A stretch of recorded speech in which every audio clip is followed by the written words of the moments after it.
Nous allons faire la lecture. Luc chapitre Luc chapitre 19, verset 36. Jusqu'au verset 40. La pomme s'endamla, n'éveillez la pomme fout sur le jour.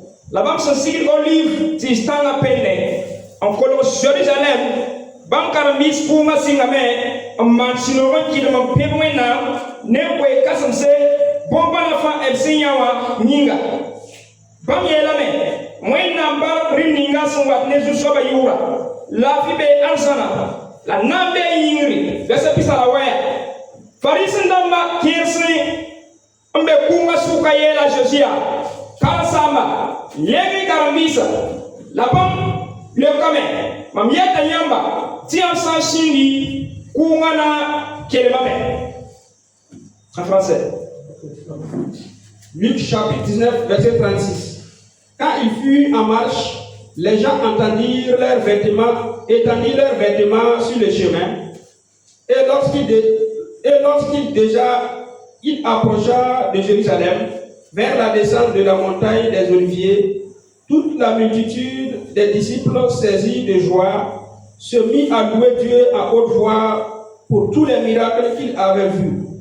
Il disait: béni soit le roi qui vient au nom du Seigneur, paix dans le ciel et gloire dans les lieux très hauts.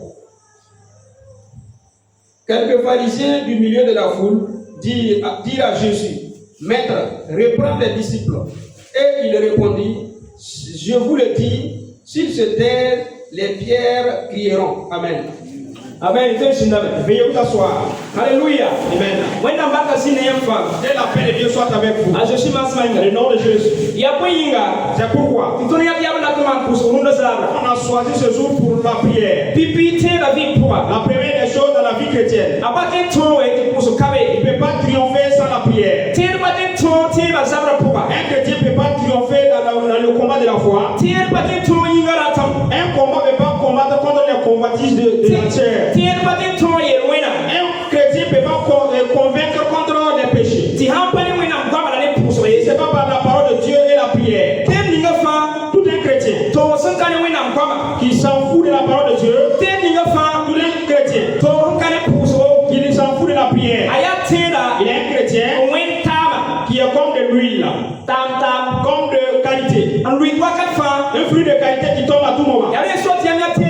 C'est pour cela que vous voyez certains chrétiens. Chaque jour c'est eux qui tombent. Chaque jour c'est eux qui tombent dans les péchés. Pourquoi? On ne veut pas nous attacher avec la parole de Dieu.